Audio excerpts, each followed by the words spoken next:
Good morning, everyone. Good Happy Monday. morning.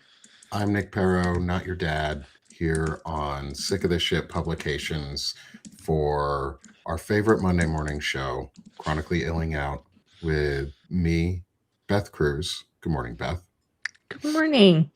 Dr. Stephanie Wilson. Good morning, Doc Good. Steph. Good morning.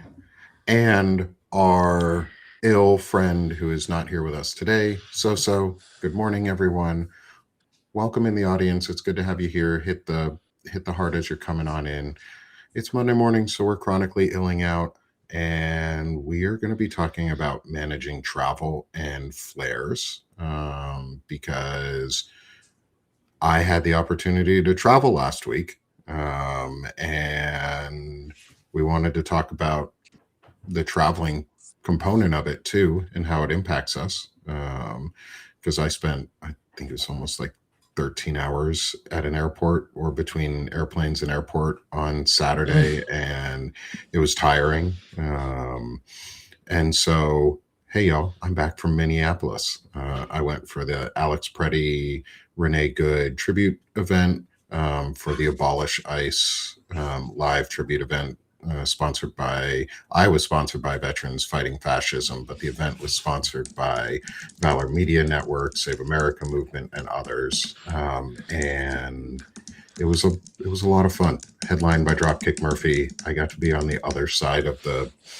um, velvet robe rope this time, so I got to stand Nice. right up next to it on stage. Right there. They're that close to greatness. I know, it was really cool. It was cool being that Could close touch to it.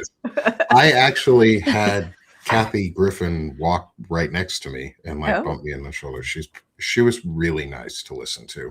What is she? And she recognized one of the other veteran creators that was there. She even came over and was like, "I love your stuff. You are so fun and amazing to listen to. She said that to you? So smart." Not me, to one of the other veteran creators. Oh, okay. Who's on TikTok primarily. I think her handle is Andra. She does a lot of the videos sitting on top of other like commentary videos where she'll respond to things going on, and she does a lot of really good videos. She's really smart. Kathy Griffin was like, "I love your stuff. You're really smart."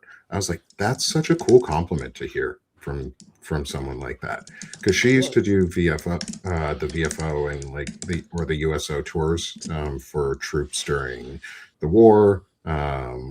She's always been very troop and service member focused, not always like pro-war or or like anti-war. I think we have to do another job. Like I think we did this, before the 21st century wars, but we have to again start separating for the war for the actual soldiers and veterans thing, because I think it's getting blurred again and I don't like it.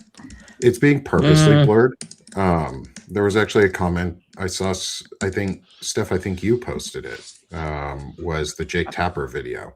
Oh my God. Where he was talking to Chris Murphy and saying like, "Oh, well, if you don't vote for this, you're sending a message that you don't support the troops." No, I don't support the fucking war. I support the troops. Like I support, especially like also make sure we're all very open before we read I'll do our disclaimer again today too as we're talking here. I got to get used to doing that as part of my intro into the show. But I support the shit out of the troops. Right. I support every single service member, every single one of them, whether I agree with what their political choices are, doesn't matter. I support except for Pete Hegseth. He can. Well, and the ones who said that, fuck the himself. ones who said that Trump was the signal fire of Jesus of the Armageddon or whatever. The people who and the commanders who are out there saying this is a new Armageddon, we are ushering in a holy war against Iran. Those people can fuck themselves too, on a personal level. But on a service member level, I respect the hell out of my service members, my brothers and sisters and others in their uniforms, and I will not disparage them, and I don't want them being disparaged. And the easiest way you can think about separating the war from the troop, Donald Trump is making a lot of money on the war. He thinks it's a good thing. He could give two shits about the 7 reported service members who have died. And I say reported because we cannot trust a single thing that this regime says. We cannot Right. trust any of the numbers that this regime offers. There are unconfirmed reporting on other news agencies internationally saying close to 500. That's an What the astronomical fuck? number. That's an astronomical number that I cannot believe. I cannot believe 500. Because, Well, don't you think we would have heard it from yeah, No. we would have heard Do you, it there. do you think? Yes, from we would family have heard members? somebody. Oh, yeah, No, yeah. Well, no, not you all don't the think time. so? So when you're in active missions, there is zero phone usage. At least that's when I was in Afghanistan, when I had leadership that knew what they were doing. Everybody knew, because it's essential for OPSEC, for operational security, is that when you are on an active mission that is outside the wire, so outside of base in enemy territory, phones are off at all times. They're not on you. They are off. Nobody's emails are locked down. And this isn't a personal decision. The base locks these things down. No, I Base level. understand, but I And was so thinking it getting out, though, the thing is, like, that many service members would be really, really, really, really hard to hide that 500 people have died. well, what I'm saying is, like, the family members who would have been notified. They won't be notified, is the thing. Theoretically or really? not, right away, service members' families are not notified. They're not immediately notified of a casualty until it is safe for operational security, so that Okay. other members are not put into harm's way. That's fair. And that way also, because immediately they can't always confirm, is somebody KIA, is somebody MIA, and missing in action is very different than killed in action. And those come with very different responses from the military, because we have a we leave no one behind policy, which is a good policy until it comes to folks like Bo Bergdahl, who let my friends fucking die. People I knew die because he wanted to give information to the Taliban. And we lost good people fucking bringing that piece of shit home. And Donald Trump gave him awards and celebrated him. So once, like, I can separate individuals, I can also separate the troops, I can also separate the war. I know I monologued on this for a moment, but this fucking pisses me off. Okay. Because Donald Trump stood there with his 40 or 45, 47 hat, saluting the caskets of fallen service thing, like with a fucking hat on. I know. It was disgusting. With a hat on. Disgusting. He's called us suckers and losers, and guess what? If you're in the military right now, you're a sucker. You're being played. You're being played by this fucking asshole who just wants to make money and is willing to let you all die. They're floating the idea of drafts already. And I have to say, as a mother of an 18-year-old son, I freeze to the bottom of my. Oh God, I can't imagine. They're floating the idea of a draft for a war that has no fucking impact on us other than making prices go all the way up. Well, until the first until something happens. I'm not worried about terror attacks in the U.S. I'm worried about white supremacist attacks. I'd like to see Barron and ICE go. Barron, yeah, and ICE, send them first. Send all the Republicans that voted there. Let their children go first. I just go first. So, Nick, you said something that I couldn't quite hear before. Oh, I'm not worried about Iranian terror attacks in the U.S. I'm worried about white supremacist terror attacks. I'm worried about white people taking advantage, militia groups such as the Proud Boys, who Enrico Tarrio was standing right next to Marco Rubio the other day, hanging out with him, leader of the Proud Boys, who should be in prison right now for inciting a violent insurrection against the Capitol and against the Constitution and against our government, should be in prison for the rest of his life at minimum. But there he is hanging out with our lead diplomat, or supposed to be our lead diplomat. We know Marco Rubio is a fucking do nothing puppet. Our lead ass kisser is what it is. Yeah, well, maybe right behind Stephen Smegma Miller over there. But that's another discussion entirely. The thing is, like, we shouldn't be at war, but now we're over a weekend. We have 7 service members killed. The war has escalated to a regional issue at minimum. The president of the United States is okay with Russia handing intelligence to Iran on U.S. service member movements and letting them die. And he's profiting off them. I know this is off topic from our normal thing, and we don't always talk politics here on Chilling Out, but guys, speak up now. Like, if you're in the audience and you are against this war, which I hope all of you are, speak up now for our service members, because they're cutting our VA benefits in the back end while sending more of us to die in the front. So they are indeed doing that. So it's a really shitty thing to think about, y'all. It's a pretty shitty. Hold on. Sorry, let me mute a call that's coming in. I gotta call those folks back. And so yeah, we're against this war. I'm against this war. It is an illegal, it is an anti-constitutional war. It is meant to send those who could protect the homeland to a war in the far reaches of the world. Has anyone read 1984?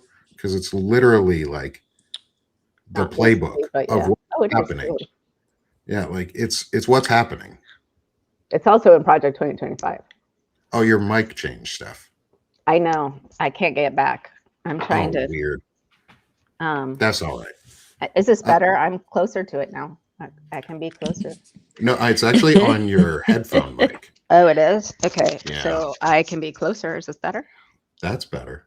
Okay. I'll hold it. As long as you don't put your hands in front of it. I know you speak with your hands just like I do. My grandmother used to say if someone made her sit on her hands, she wouldn't be able to say anything. Mm-hmm. I think my mom said that to me once too. Mom, you can confirm or deny in the chat. I know you're here listening. Good morning, everybody in the chat as we are coming on in. Also still, hey, thanks for hanging with us while we talked a little bit about what's going on in the Middle East. I know we don't talk about politics here very often, directly at least. You all know how we think and see things. But I wanted to read our disclaimer for the morning before we get into, I guess, the heart of our show about flares and travel. Let's get in. Let me read our disclaimer real quick, which is Chronically Illing Out is a podcast and weekly roundtable discussion that provides a safe space for real chronic illness and mental health conversations by people with lived experience. We are not trained professionals. We discuss our stories and current events to build community and solidarity. You are not alone. And if you are in need of help, if you are in a crisis, call or text 988. Do not reach out to us. Reach out to somebody who can help you in the real world and give you the aid you need. 988 is the resource you can go to.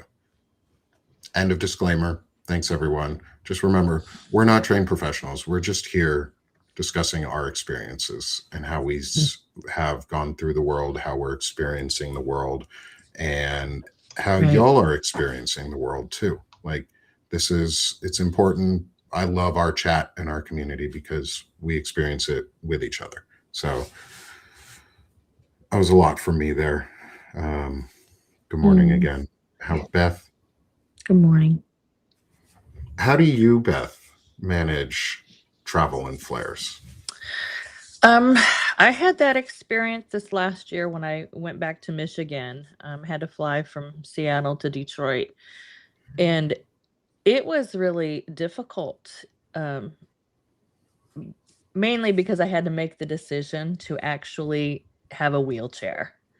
I was in a flare, and I was like, no, I'm gonna walk this. There's no way. And but wheelchairs like it's so awesome. My mother-in-law had one, and like you get through everything fast. What was amazing, I have to tell you, SeaTac had I got to try one of their pilot wheelchairs, which is electric and moves. Nobody pushes you. You just sit down on this little thing and it takes you to the airport, and it was fabulous.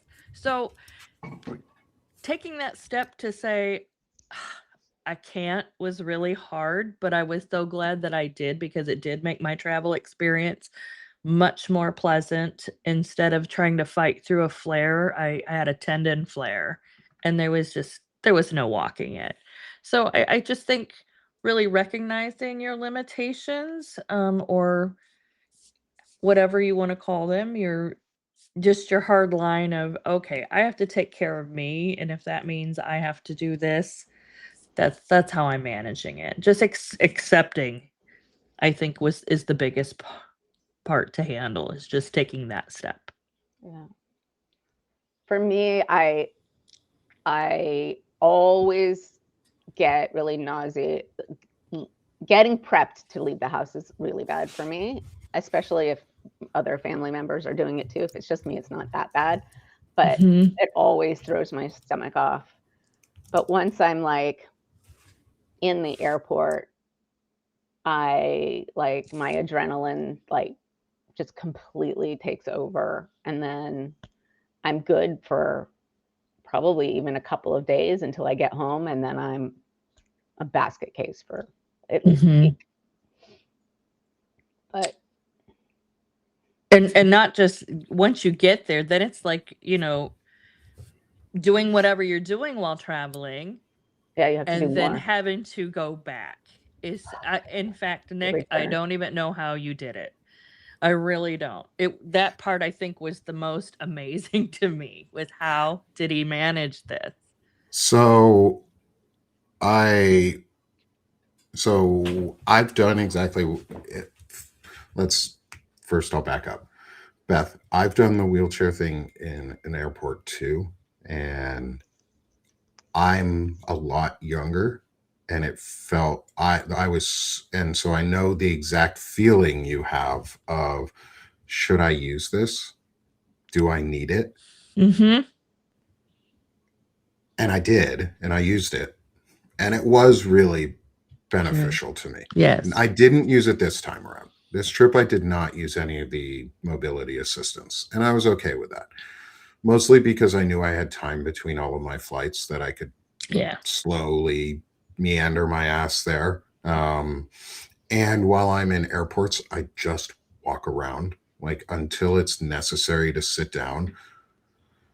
I'll just stand there and just loop back and forth. I try and pack as lightly as possible while I'm there, so I can just pass back and forth and keep my muscles moving and keep my legs, because I swell really badly. Like all of us do. Yes. I think a lot of us, and a lot of you in the audience too, understand that feeling of like, you're not really immobile all the time, but when you swell, you get really immobile. Real quick. Yeah, my mom taught me to wear compression socks and things like that. I know a lot of us do too. I wear tall compression socks. This time I didn't wear all my compression stuff, but I wear high calf-high socks almost all the time anyway, and they tend to be slightly compressive by nature so that they stay up. I could tell how compressive by nature they were. Swelling. When I got off I was going to plane. ask, did that like kick off your migraines? Like, I can't be squeezed anywhere with my migraines, but I upped my migraine medication this month, so like I'm on a higher dosage. So I actually haven't been getting migraines recently, which is really nice. Knock everything. where's my kid so I can knock on their head? But like, I love my kids. They're freaking awesome. And they would say the same thing about me. Don't worry, y'all. But like, no, my migraine didn't go off this time. Normally it would. But I also made sure I ate throughout the day. Like, I was purposeful about eating because I know, like, at home I can really at home I can get away with not eating quite as often if I don't need to. But like, if I'm traveling, I have to. Yeah. Hey, Fiona, welcome. We have our friend Fiona Bridges, who's going to be coming back on sometime with us here in the near future. We're working on getting her scheduled. So excited to have you on. I am sorry we missed you the other week. But we're so excited to have you on, Fiona. She's in our chat, so if you see her name and you want to follow along with Fiona's work and what she's doing, just hit her name. You can do it on the phone. You can do it on the computer. Hit her name and subscribe to her for free while she's with us in the chat. It's a great way to subscribe within the community and get people that are with us all the time. So yeah, like, go subscribe to our friends and support each other and build this community large with each other. But I got off the plane on Friday. I knew it was going to be, or Thursday, and that was why I flew in on Thursday rather than on Friday morning, so that I would actually be able to participate in the event. I got off the plane. I got to the hotel. We ate, and I fell asleep. Like, we got back from food, and I was out. I think it was like 8:30 at night, and I was like, done. I was out cold, and I didn't wake up till about 8:30 the next morning. But I took my socks off, and there was a like noticeable like 2 or 3 millimeter difference between above the sock and inside the sock. And I was like, thank fucking God. And I don't even believe in you, man. Thank you for keeping my legs, like, not so swollen under the socks. And the flight back was worse. The flight back was bad. Like, because I was in the airport for almost 13 hours overall between flights. I had such a long layover in Atlanta. So, hey, anyone who was in Atlanta on Saturday, I was there too, just hanging out in the airport for like 4 hours. That wasn't the best, but because I had 5G, like, I had full bars on my phone, but I could not get like half my movie stuff working on my phone, so I couldn't watch some of my shows or things while I was waiting there, or download episodes while I was waiting there, which was really disappointing because then I didn't have as much to do on the plane. But then I got home, and that's when I knew, like, I know when I get home, things are gonna like go back to normal, but there's always this like detox period. And it's like a day or two at least of the body detoxing.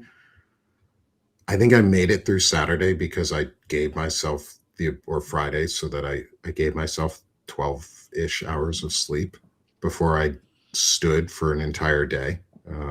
Because might have been some adrenaline with that too. Oh, absolutely. Like, I was having so much fun at the event. I was having so much fun that I wasn't even thinking about it.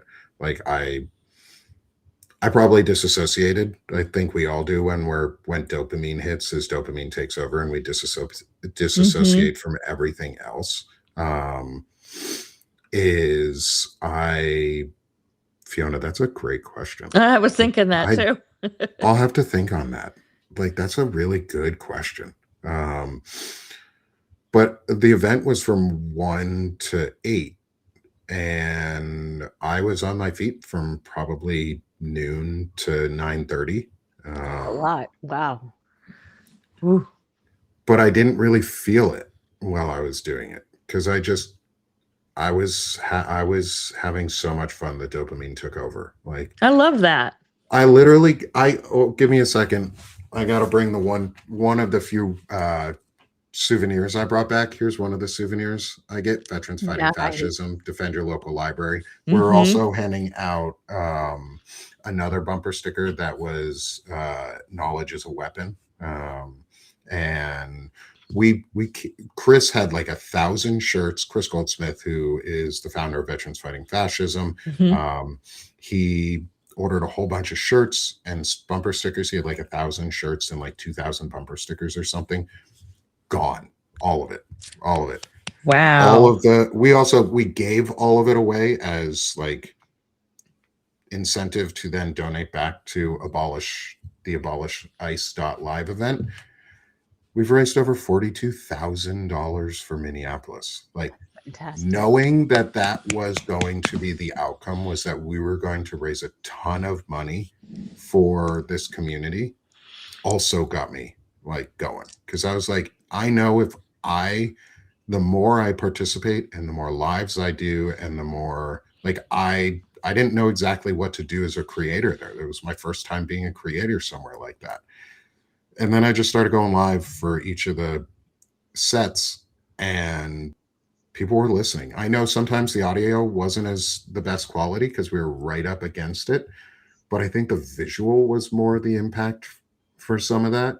And I gave all the footage and photos to Chris Goldsmith so that they can redistribute the images on either Valor Media, Save America Movement, through any of the other creators platforms and things like that.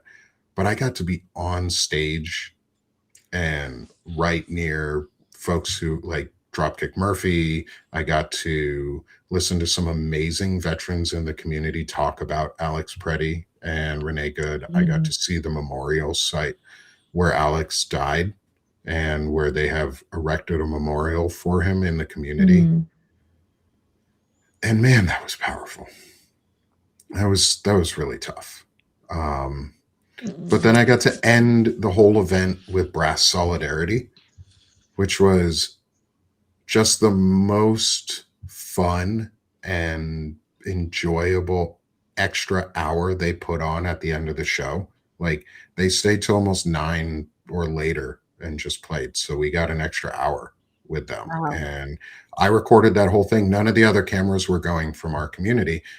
I didn't record it because I was like, we need this for our community. I was like, I don't want to stop this live because everybody's enjoying it. Like, everybody was having a great time being there. And I was reading in on the comments and seeing the joy and the happiness that people were expressing. And we got some really, really great clips out of it too. Like, those folks can play. And that's what got me through. Was all of that excitement and joy that I got out of it. And it's amazing to see the community and experience it. It's like that protest vibe that you get, but it was deeper. It was more like touching of the whole body. And it was just really powerful. Visceral. Yeah, it was a visceral experience. And give me a second. I'm going to come right back. I want to bring my other souvenir that I got because it's the first one I've ever gotten. And I'm hoping it's not the last time I get one of these. So I'll be right back. Off you go. I was pretty cool with him. So Beth, what were you up to this weekend? This weekend, I just worked on the next meditation for next week. Oh, you're ahead. Yeah, I've got trying to get a little bit ahead and doing things around the house. Just, spring's around the corner, I hope. Maybe for you. I see some sun coming through. I'm excited. I'm hoping we're not in false spring. We're totally in false spring. We haven't had any. Well, there was a tornado half an hour away from us, but north over the weekend. So we weren't as worried. I wasn't here. My wife texted me about it. She was like, "Have you seen the weather?" I was like, "Yeah, it's in this town, not even in our line of hurt." Just, yeah. This was my reward from the weekend. was I got a press pass. Oh, nice. Woo! I got my first ever press pass, which is Go super you. cool. Which is super cool. And I love the Minnesota logo that they've got on there. It's super cool with the duck. Beautiful. Oh, look at your Ko-Fi stream bot. That's awesome. Mm-hmm. Oh, are you following along in in our chat? No, it's on my screen. What's that? Maybe I'm in as a no, I clicked your link, so it's just showing up on my window. Oh, I'll put up the chat you're mentioning for anyone who's either on a different platform with us or even on Substack. Come drop a link if you want to. We have a Ko-Fi stream bot that drops the link for the Sick of This Shit pub. I send it out on Twitch during the show if you want to become either a member there as well, or send a donation, a one-time pledge, or buy me a coffee, however you want to look at it. I accept those there too. So yeah, that's the little Ko-Fi bot I've got. Stuff if you've got a Twitch, I can help you set that up for your side too, because it's really easy to do. Twitch is like the only one I don't have. I could get a Twitch, but yeah, it's fairly straightforward. But hey, anyone who's with us on Twitch, what's up, y'all? It's not really a main platform for me yet in any way, because our content's not like super twitchy. Because most of the content that's on there is like game streams and things like that. However, it is fun to be on that platform because it's an alternative place. And I know occasionally we get some folks who come in and listen. We also have some automations on Blue Sky now. So you'll see some stuff come out on Blue Sky for my if you follow me on Blue Sky at all, we automate when the show notes are out, and so our Blue Sky audience can also start seeing and driving back. We also automate when shorts come out on YouTube for Blue Sky to post them there too. So everybody's getting more content from us and seeing our lovely faces. Yeah. And then also there's 3 birthdays today that I want to celebrate.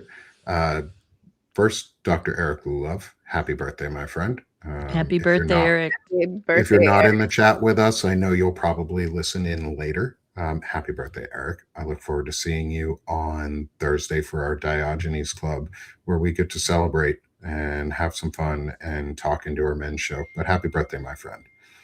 Next, Lawrence Winterman. Happy birthday too, my friend. Happy Papa birthday, Bear Lawrence. over there. Happy birthday, Lawrence. Good job, man. You made it. You leveled up again. Welcome to your next level in life. It comes with some more aches and pains, and your mission is to deconstruct fascism. So good luck, my friend, on this next year. And then happy birthday, Shane Yurick, my friend as well. Wow, my gosh. So we've got happy birthday, Shane. Wow. Yeah, we've got 3 birthdays today. That's a lot. Having one friend have having 2 friends have a birthday on the same day is a lot, but having 3 is pretty remarkable. I don't think I've ever had 3 friends who have the same birthday. Me neither. No. I mean, I have birthday twins. I have birthday twins too. I have a birthday twin, yeah. Jefferson Davis is my birthday twin. Ooh, lucky you. Lucky me. Lucky you. I think I have someone pretty awful as well as a birthday twin, but I don't remember.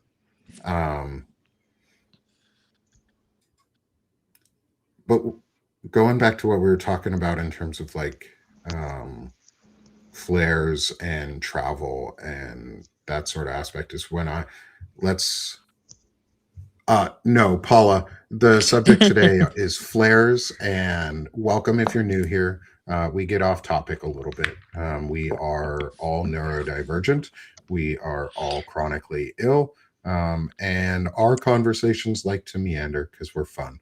But we are trying to focus in a little bit on flares and travel because I just got back from traveling and I'm still recovering. I woke up 30 minutes before the show today instead of 2 hours before, which I normally wake up at 8. I woke up at 9:30. So if that says anything about like still recovering, but at least I'm not as swollen. And the time change. Yeah, the time change fucked with me. And I'm over here like I got up at 6 for this. I forget how early it is for you, Beth. God. Yeah. I don't know. You're the early bird. I'm usually just, you guys are all having conversations when I get up and I'm like, oh, what's happening? You didn't miss anything. What I hate is like waking up mostly on a Sunday morning and said, okay, what the fuck did we blow up this week? Oh God, right? Right? Seriously. At least this week, we didn't bomb it. No, we did bomb another new country. We bombed Ecuador. And didn't we strike another boat or two? Or oh yeah, we've killed more people in the Caribbean. We are like attacking Ecuador now. Ecuador is like so nice. They also released their hemisphere domination plan because McCarthyism is back in the worst ways. And this time they're going to try and actually fulfill it, which is dominate the entire Western Hemisphere or dominate all of the Americas and make a United States of the Americas is sort of where that's trying to go, which would be really bad. Like, let's not do that. We're bad at governing ourselves. We don't do a good job governing others either. The U.S. is really bad at empire building. I'm really ready for this shit Gibbon to go. Just had to say that. Yeah, well, if you're interested in helping us get this shit Gibbon out of here, springtime is near. So go up to the top corner here on the screen where you see the Sick of the Shop QR code and buy from our FDT line, our Foxglove Daisy Tulip line, where you can celebrate springtime with some beautiful flowers and a little subtle fuck you to the orangutan in charge. The orange shit Gibbon. Yeah. You too. I mean, that is an insult to orangutan. So yeah, the orange shit Gibbon is probably better. I don't know. That might be insulting to gibbons too. Like that's true. They get the short end of the stick anyway. Like they're their own separate subspecies. Like there's monkeys and then there's gibbons, and we're like, isn't it insulting shit too? Because think about it. I mean, at least it like too shit has serves a purpose. function. You know, so Yeah, shit. Yeah, Mango Mussolini, whatever we want to call him, the Tangerine Tyrant. I like that one. That one's good. I like that. That's one of the best ones that I've heard. Yeah, the Tangerine Tyrant is great. Julianne, thank you. We're gonna borrow that and start using that. We like words here. But yeah, if you want, go get from the Foxglove Daisy Tulip line because it's springtime. We just sprung ahead back to everybody else's time zone. We're back with the rest of the world now, America. Yeah. We have returned to normal time zones. Can we fucking stay here? Like, if he's going to tear down the government, please, at least in the process, lock in our time zones so that we don't have to keep doing this fallback shit because it's stupid. Or leave it in standard time, which is apparently better for your body. I don't care. Whatever. Like I don't give a shit. Just figure out one and let's stay there. Yeah. This going back and forth thing, it's like being in a really bad relationship and you're just like, oh, no, I'm quitting you, but then I'm not, and it's awful. No, I'm done. See? Just like spring ahead. That's right there. Oh, you changed your thing. Dislike spring ahead. I'm not your dad, and Doc Steph is freedom over fascism. Did Did you redo me? Oh, I didn't take that off. No, we're keeping it because we were reminded that Mm-hmm. the importance of the honorific isn't just for us as individuals who have it. It's for other communities who also deserve to have their honorifics used. And you worked your fucking ass off. Yeah. And I Doc did. Steph, you worked your ass off. I did. It's going to be hard for us to say Doc Steph the whole time. Like you don't. You don't have to the whole time. I'll put it up, and so that sort of can stand for it. Okay. Steph. Use your honorifics if you've got them, and you're and you look kind of privileged. Use your fucking honorific. Make sure that you include it in your name. Like, there are folks who don't ever get to have their honorifics used because people deny them just because they're not white. Like, they think they haven't deserved or earned them. Like Esquire. A lot of people ignore the use of Esquire when they have it by their name. It sounds a little bit kind of... It sounds very pompousy. Yeah. It's very pompousy, but it's also a title that is earned. That's right. Absolutely. And so if they've got it, Monica. At least use it once. Yeah. I felt more, it's been a long, I don't know where the years went, but I officially graduated I finished in 06 and officially graduated in 07. And I can't believe that 20 years have passed. Like, it's insane. I don't even understand how, and I don't know if any of you guys know. So my PhD is in Near Eastern and Judaic Studies. The program was Middle Eastern Studies. So it's kind of relevant, but it's also kind of old. So there are people who are more relevant than I right now. And so I don't know. I feel like, yay, it's relevant, finally. But, It's good that it's relevant. It is. I guess. I didn't study much about Iran, but yeah, but that's okay. People go fill up your cars with gas now, or a tanker, or whatever. Just or purchase a tank. That's my PSA for the moment. Communities, you guys can buy a tanker maybe and just park it. Just buy a tanker, fill it up. Support your community. I mean, realistically, if it could be set up in a safe way, I don't actually see, and there could be regulations against it, but I don't actually see a problem with a community buying an entire tanker, parking it in a safe spot with a fuel hose attached to it, and allowing their community to use things like that. Like, if the community can pool their resources to buy a tanker that can get refilled monthly or bi-monthly, however long it takes, like, that's probably less expensive. $5.90, Nancy. Oh my God. Wow. It went up from like $2.30, $2.40 here to almost $3 since it's been over up to $3. We're over $4 a gallon here.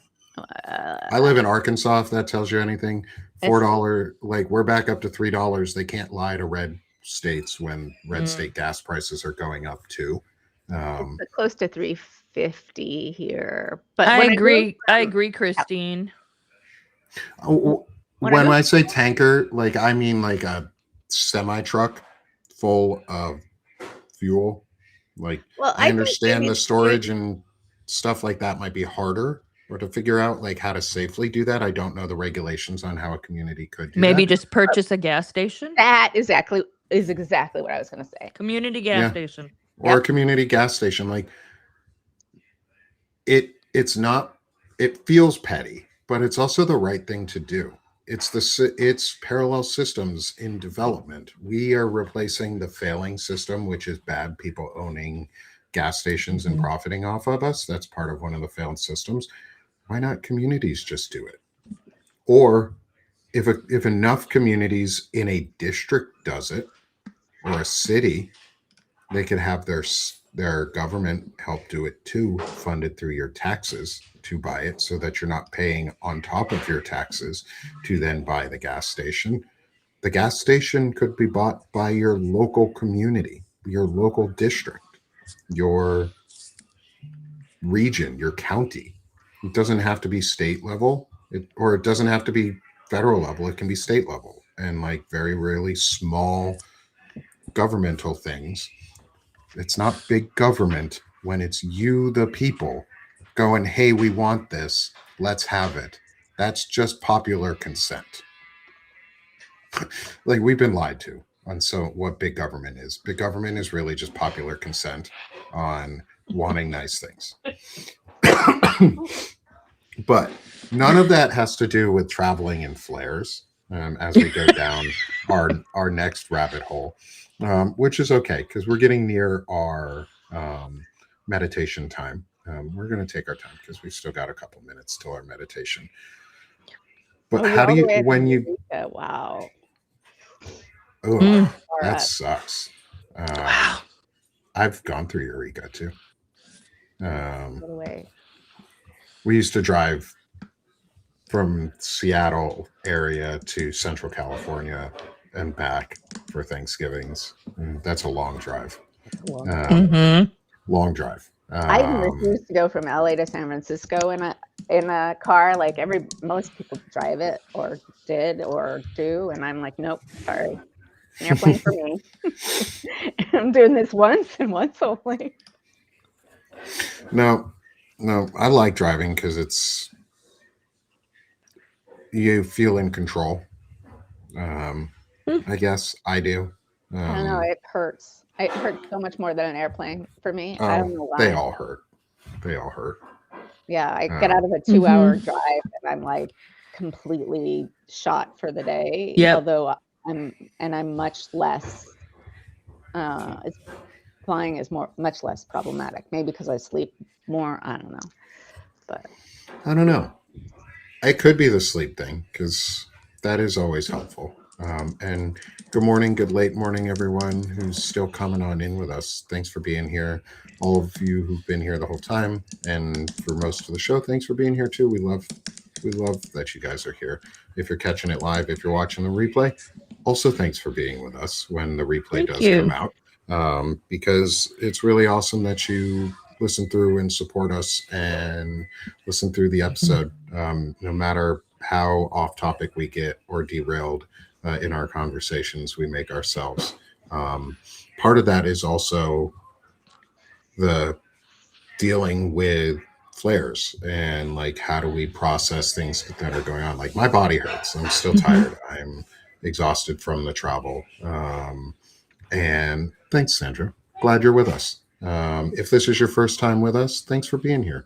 Really appreciate you having all of you with us in the live. If you're here with us live right now and you're on Substack, hit the subscribe button in the top left-hand corner and subscribe to everybody. That'll include Soso. She accepted the invite to come live before she got sick, so don't worry. You'll subscribe to our friend Soso too. Shout out to Soso. Yeah, shout out to Soso. Shout out to all of us. Shout out to Beth. Shout out to Doc Steph. Shout out to Soso. And shout out to me. I'm going to shout out myself. All shout outs, and I've lost. Oh, there you are. There we are.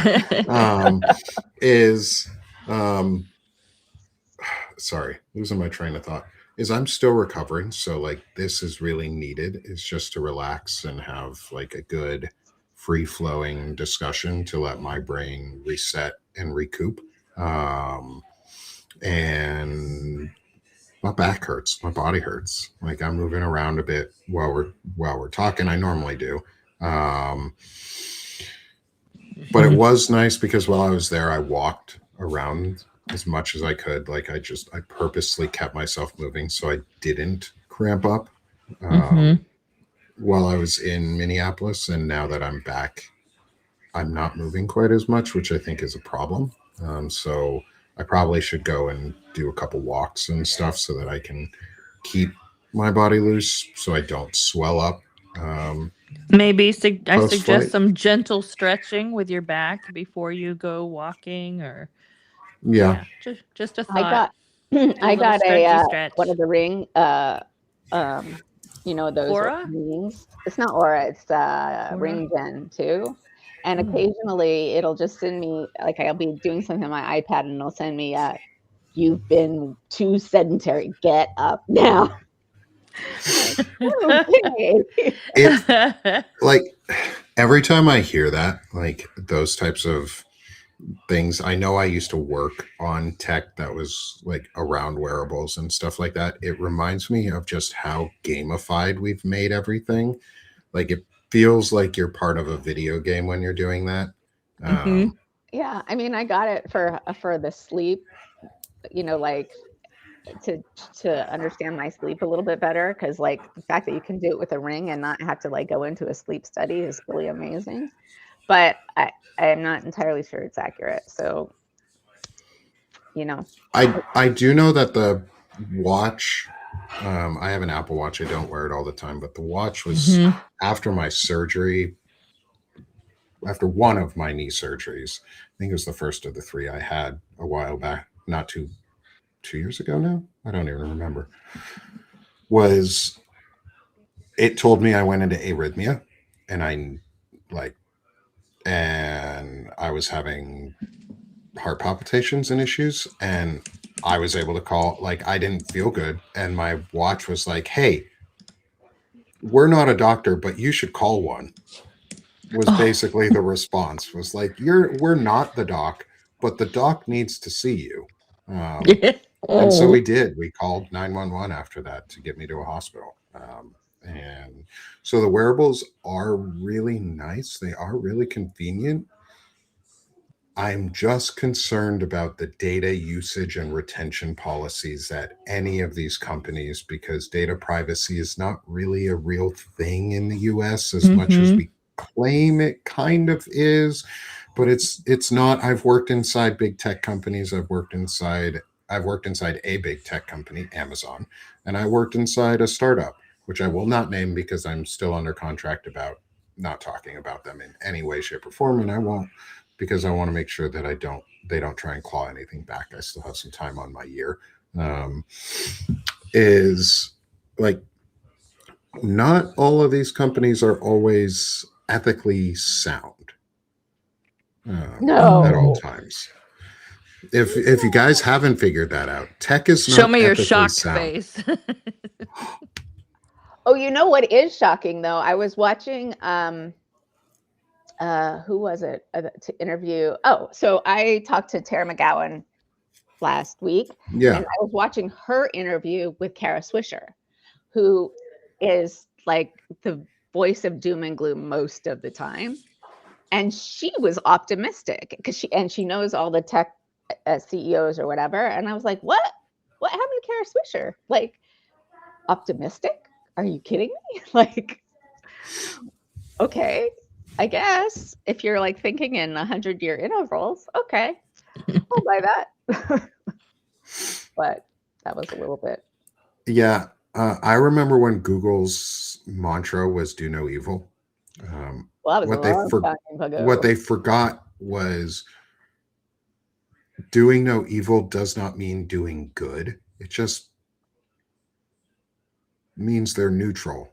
Yeah, and if they're not actively doing evil, it doesn't mean that the stuff they're using isn't doing evil, or the stuff that they are creating isn't being used to do evil.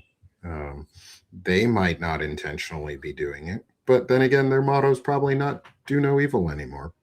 I don't think Sergey and the other dude are both, in the front row of Trump's consortium. Yeah, and I applaud Anthropic, the company, for standing up for at least the safeguard of they would not be willing to use their AI systems in lethal kill orders, or in taking out autonomous weapons. Autonomous weapons for the lethal decision. Right. The school, they're still using Anthropic in the military. They haven't cut over to GPT. Yes, not yet. But we're an Anthropic household and have been. And it's actually, I think it's pretty good. They did a pretty good job programming it to be very pleasant and uplifting. I'm like, And for those who don't use AI, that is a choice. We have the choice to use it or not use it. Some of us choose not to use it. Others of us choose to use it. I choose to use AI as a tool, as what it is, as what it's intended for, in my eyes, as a research tool and an aggregation assistant, and something that I can tell to cross-reference and check itself all it wants, and it's still going to make mistakes. Like I tell almost human. Right. Exactly. But That's like, yeah. But that's that weird effect. I was reading an article, Rachel Moran put up this, Rachel at This Woman Votes, most of us know her. Rachel put out a new article around there's an effect with it's the humanization effect that we do on this, but it's the effect of, once we give it authority, who now controls the decision-making process, and where does that decision-making process lie and fall. And when we give it enough authority, when the issue isn't machines becoming humans, it's humans becoming machines, is the way they would view it. And Anthropic did part of the guardrail that would actually be necessary to ensure that, not slowing things down, but keeping humans in the loop, because humans have to be in the kill process. Like, once you take humans out of the process, war is just a machine killing people. War is Terminator. And that's what it becomes, is all humans eventually become the target, and it just takes us out, because the decision-making process, not the human process, there's no humanity in it. It is a machine deciding based on a set of constraints that have been programmed into it, and it has determined in a deterministic process and algorithm, not in a thinking process and algorithm, in a deterministic process and algorithm that decides you are expendable because your statistical value is lower than its threshold to keep you alive. That's not thinking. That's decision making on a machine level. And then humans think, oh, it is Skynet, Mom.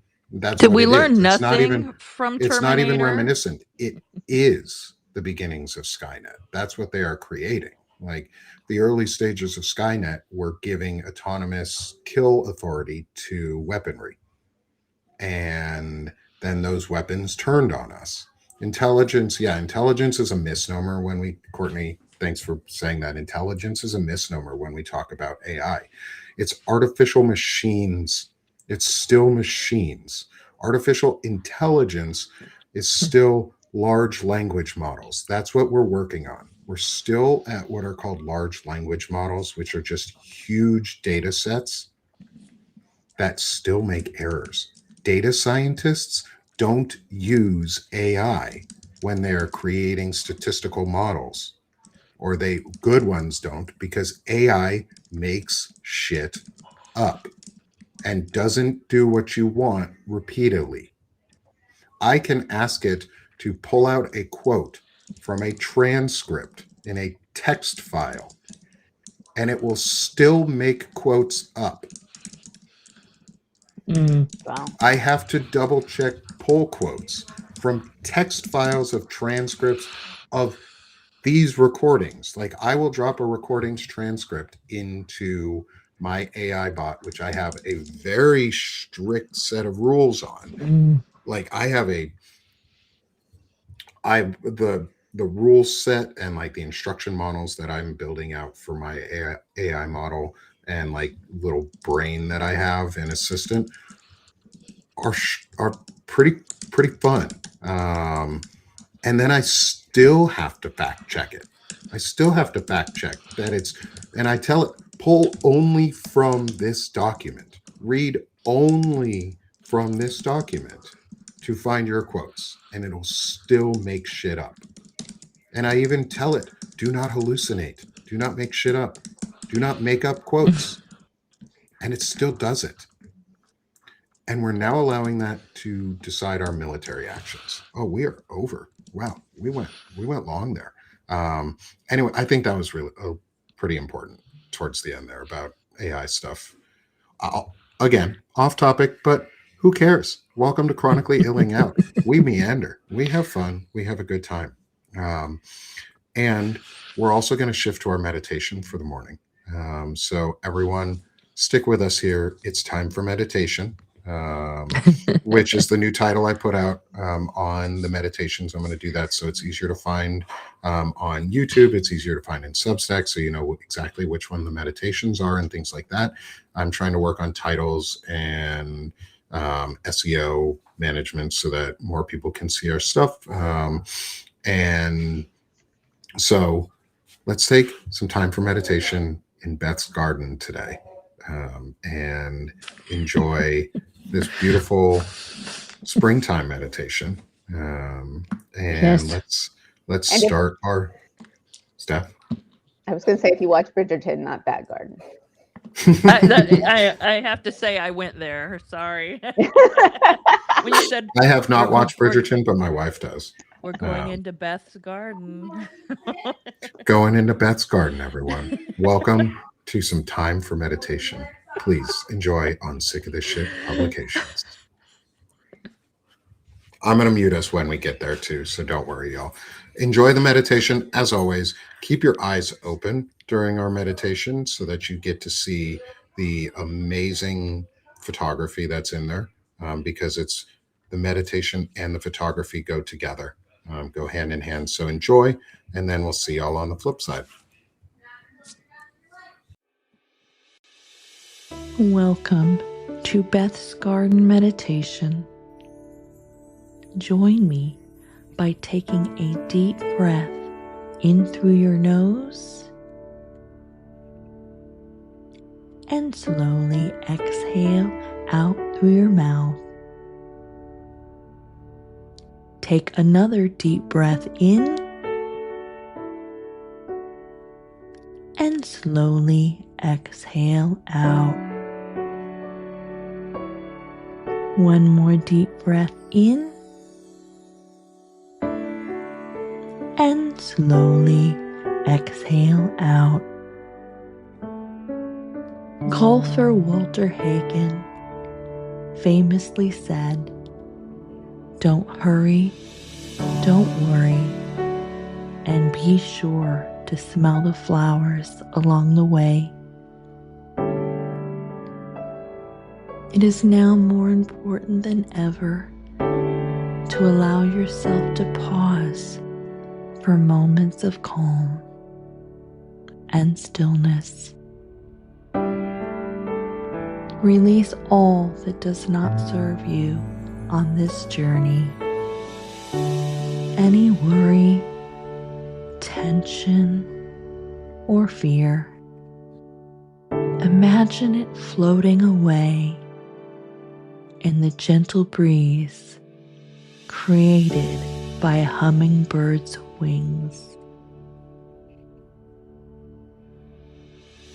Take note of the calm that flowers bring to your being. Nature is a medicine for the soul. As you walk in this garden, perhaps you feel the gentle warmth of the sun on your skin and feel the ground beneath your feet. Notice the gentle petals, the vibrant colors, and delightful scents of rose, honeysuckle, and peony. Feel your body soften as you take this moment to simply be. There is no hurry, no rush in this garden. It is a place of peace and tranquility. Take this feeling of gentle calm with you as you move throughout your day and week. I welcome you to return when you wish for a moment of beauty.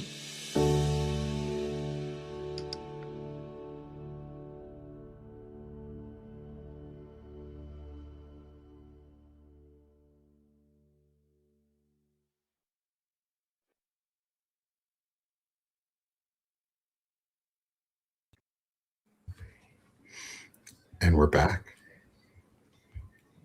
It looks different without 4 of us, so I'll move. I know. I was like, oh. So, welcome back, everyone. I hope you all enjoyed today's meditation with Beth in Beth's garden. Thank you, as always, Beth. Thank you, Beth. Thank you for your lovely meditations. Always appreciate them to start our week. And with that, let's celebrate each other a little. Doc Steph, promote yourself, my friend. Unabashedly promote yourself. Unabashedly. I'm Stephanie Wilson, and I'm the host of the podcast Freedom Over Fascism, where I have conversations with all sorts of people about the leadership we need and what it's going to take to kill this regime, really. This week, I have on Wednesday the executive director of All Above All, Norbeese Flint. I don't know if I'm pronouncing her name correctly or not, but it's about abortion rights for everybody, especially Black women. So I think that'll be a really interesting. That's Wednesday at 1. And I was supposed to be on Mike Nellis today, but he is apparently not feeling well anymore again. So that'll be in a couple weeks. So yeah, come find me, freedomoverfascism.us, wherever you listen to your podcasts on YouTube and Substack and everywhere. So hope to see you there. Awesome. Thanks, Steph. Thanks. Next, Miss Beth Cruz. Thanks, everybody. I am the co-host here, and I am a co-host on Time for Life on Wednesdays. I'm also still working very slowly on my own memoir and story of adoption and trauma. And I appreciate you being here. Thank you. Please follow me at The Possibilitarian's Light, and you can find me here every Monday. Thanks, Beth. Thanks, You Beth. can get all of Beth's wonderful meditations here on Sick of This Shit Publications as well, under the Time for Life segment or section. So make sure you follow and subscribe to Beth and get all of her work. And then finally, come and subscribe here with me at Sick of This Shit Publications. This is where I do these, obviously, where we do these discussions here on chronic illness and disability management for ourselves. Again, we're not trained professionals. We're just people here with lived experiences. And if you need help, like if you're in crisis and really need help, call 988. Text or call 988 and get the help you need and deserve. Because you matter. You matter because you are you. You matter because you're here. And that's what we talk a lot about here. On all of my shows, in reality, across that is better humaning and valuing ourselves and valuing others. I do series on intelligent masculinity, on masculinity in general. That's one of my primary focuses. And come help support me. Come become a paid or free subscriber. The paid subs really do help. They help build the platform. They get us up to the larger leaderboard algorithms and more folks into our discussions so that we can have an incredibly large community in space, because there are chronic illness sufferers out there everywhere. There are men who need help everywhere. There are women who want to see men getting the help that they need or doing the actions. There are others who want to see men doing the work and getting the actions. And that's a place. This is the place for that. This is where we can all be a community, because we are stronger when we're together, and we're stronger when we look out for each other as a community. And because of y'all, I got the chance to go to Minneapolis this past weekend to be part of the Minneapolis community and experience the Alex Preddy and Renee Good tribute memorial concert and see Alex's memorial and hear and speak with members in the community. The only reason I got to do that was because of y'all, because you all have helped become my community and a extended group that cares, and my extended group. And I really appreciate all of you. So thank you. Thank you so much. And please do try and become a paid subscriber if you can. We also have a shop, which is shop.sickoftheshitpublications.com. It's in all of our post show notes. And if you become a paid subscriber, you get a free 5% off discount code in your every email in the header, but also in your welcome email. If you become a founding member, you get a free forever 20% off discount code in your welcome email as a founder. They don't have any separate email headers for founders, so I can't just give you that one in every email. I'm sorry, that's a Substack limitation. But if you're a founder and you want that code, or you're a paid subscriber and you can't find it, reach out to me. I will send them to you with a direct link with that code attached, or look in your emails. There's a button now at the header in your email that has it already in your cart. And so you don't have to worry about trying to apply your discount code. Shipping is already there. Already there. Shipping is already included in the price of your product, so you're not paying extra shipping at the end either. I keep my prices purposely low because I am not trying to gouge any of you. I'm just trying to survive, just like all the rest of us are. So please come support. We have some really cool stuff like the FDT line, our Chronically Illing Out, our Notes of the Week, so now you know so you can grow. And we have our Just Suck Less water bottles, so that you can have a 32-ounce stainless steel water bottle with straw lid that says Just Suck Less with Sick of This Shit Publications, because that's what we're asking a lot of people to do, is just suck less. And some of them need that not so subtle reminder every time they see you. So if you've got someone in your life who needs to just suck less, grab yourself a Just Suck Less water bottle and drink it around them every time you see them, and subtly remind them that they need to suck less. This has been your disclaimer by Nick Perro on Sick of This Shit Publications. Thank you for being here with us. And also, thanks everyone. Really, thanks everyone for being here Thanks with us. all. We really appreciate it. We love Have a you good all. week. We love you all. We love you Come all. on. We love you all. We're going to do a rock concert. What- Let's see what if is it. Oh, this? it doesn't overlap them, I don't think. There we go. Hey. Is it like, Hey. why can't I get? Oh, There you go. See, we got it. All right, did everybody. it. This has been another wonderful episode of Chronically Illing Out. I'm Nick Perro, joined by my friends Beth Cruz, Doc Steph, and our absent co-host today, Soso, who's under the weather. Thanks y'all for being with us. And as feel always, better, Soso. Feel better, Soso. Thank you, everyone. And let's stop being sick of this shit. Let's start doing this shit. This shit. We'll see y'all next week. Thanks, everyone. Bye, all.